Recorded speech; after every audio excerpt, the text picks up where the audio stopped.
Yo, Blizzard, I am so happy to see you, man. Look, my class does not do enough damage in keys. You think you could help me out? Do I know you? Oh, my bad. What's up, Frost Mage? Yeah, man, take this. Wait, what the hell is this?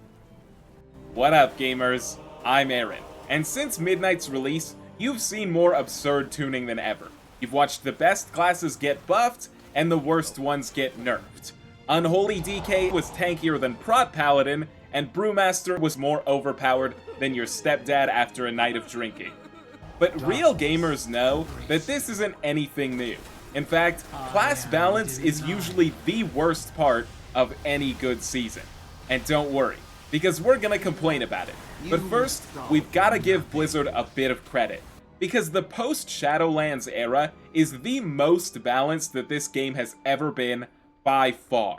And I know, that might sound absurd to you, but imagine going back in time to BFA Season 2, where groups were playing not one, not two, but 3 outlaw rogues in every key. If you could tell them that both the physical comp and the magic comp existed at the same time, it would blow their minds. But while the balance back then was really shit, it was only acceptable because that was all anybody had ever known.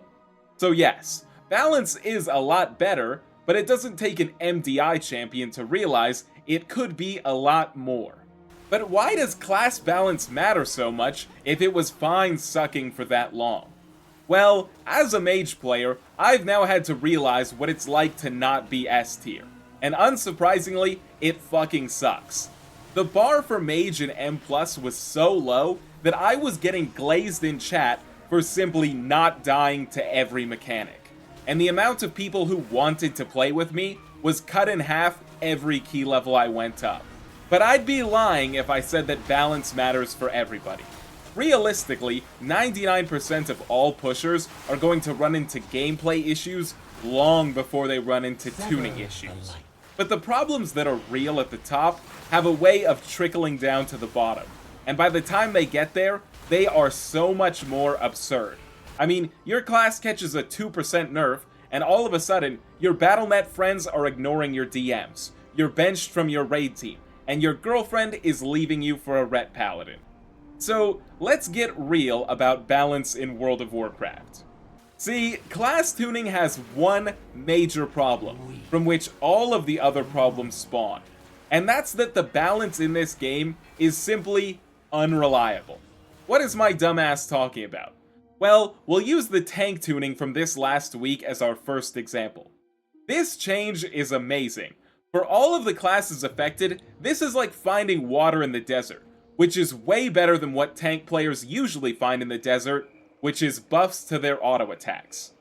But the problem here is that until the moment that this tuning was announced, we had no idea that anything even close to this would ever happen. When your class sucks in World of Warcraft, you have no idea if anyone is coming to save you. And if you don't get buffed in the first month, it's a safe bet that you're gonna suck all the way to the next season. So really, you've got 2 options. The first one is you can cope your ass off, and you can just say, any day now, I'm gonna get buffed, and it's gonna be great. Or, you can do what everybody else does. You can give up and become a mediocre augmentation evoker. See, this is why it's so easy to recommend Flavor of the Month rerolling in this game. Because when your spec is living in the dumpster, it's a pretty safe bet that it's gonna stay there. And the class that's kicking ass is gonna keep doing that too. And it's not too hard to understand why that is. Because gearing a character is an investment of time, gold, blood, sweat, and tears. And to put all of that into something, just to watch it get nerfed and ruined, fucking sucks. Especially if you were only playing it because it was overpowered. But I think the reason that those nerfs feel so bad is explicitly because the tuning is so infrequent and unreliable. Oftentimes, we treat balancing this game like it's 2005, when picking a new character meant taking 6 months off work, and even the best player on your server still had auto attack on their bars. We don't want to shake anything up because we don't want players to feel like they wasted their time. But that balancing perspective is honestly quite silly, I mean, think back to Season 3 of Shadowlands, when Destruction Warlock did twice your damage. If I told you that we can't buff you because it might make that Warlock player sad, you would be pissed. And we can make fun of Blizzard all we want for buffing Guardian Druid only to emergency nerf them, but really, that is way closer to what balance should be. It should be a frequent and reactive process. But unfortunately, it is usually neither of those things, meaning we get patches with these incredibly wide swings, where any class could go from the worst all the way to the very best at the drop of a hat. Really, balance should be more like guardrails on either side of tuning. You should know, your class is never going to be good enough to choke out the entire meta for 5 months. But on the other hand, it should never be so shitty that it's embarrassing you haven't re-rolled yet. We don't want our Brewmaster players thinking, fuck, I have to go play a bear or my season is over. We want them to be thinking, I could play a bear if I wanted to, or even a prot paladin. And let's be real, there will always be a best tank, a best healer, and 3 best DPS classes. I mean, look at Season 2 of The War Within. Vengeance Demon Hunter was not that much better than Prot Warrior. It just so happened that the game as a whole favored Demon Hunter. It favored the comps they like to play.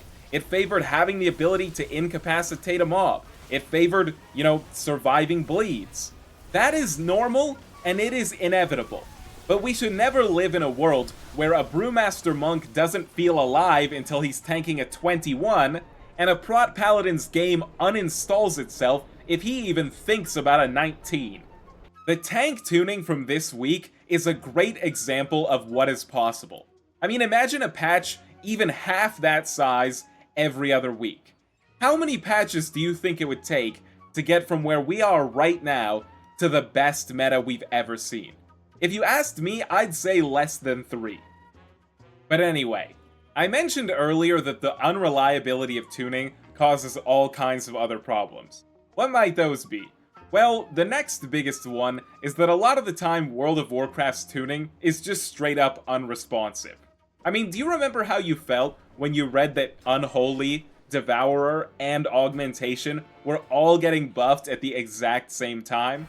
If we were responsive in any way, there is no chance that the patch goes live that way. And this is also frustrating because we know that Blizzard can respond to these things quickly when they actually have to. I mean, you can have one class dominating the meters. You can have healer specs being useless in raid for months at a time.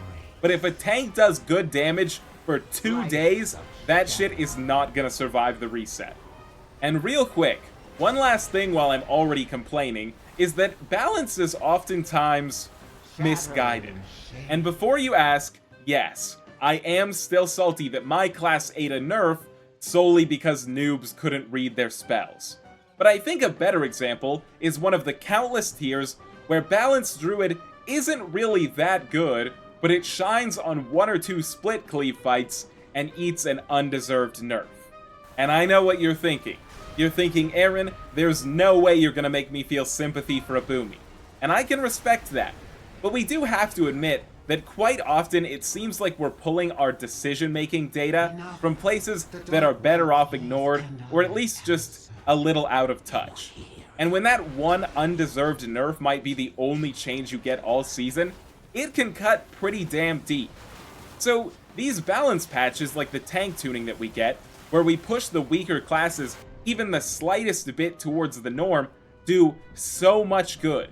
Even if it's just because it gives one guy the hope he needs to queue up for his next key. I mean, look at this week. You've probably seen more Guardian Druids in the last week than in the last 2 months. And yes, it's because they were incredibly broken. But it's also because before that, they were hopeless. They were just sitting in hibernation, waiting for next season when Brewmaster was gonna get shot and killed. But now that they have the hope to queue up, they're everywhere. I mean, every single raiding guild has a blood DK. Imagine if those guys weren't still paying for their Shadowlands sins. The tank shortage would end overnight. I'm not delusional enough to think that balance will ever be perfect in this game. But if I had to summarize my thoughts on the meta right now, I would say it could really use some changes. But I definitely think that it is fewer changes than ever before from being an amazing meta. And really, with the 0.7 patch power creeping all of us anyway, the season has barely even started. It is not too late for this season to end up as the most incredible meta we have ever played. And I would really fucking love that, because Mythic Plus is more accessible than ever, and ideally, all of these people that are investing in our game mode will feel like their class can go the distance. But anyway, that's just my dumbass balance opinion. I'd love to hear yours in the comments, or, if you're feeling spicy, you can take it to the Hot Takes channel in my Discord server. But anyway, if even for one moment you didn't think this video was dog shit, I'd love it if you'd check out some of my other content. I'm sure you'll love it. But either way, I'm Aaron, and thanks so much for your time. Peace.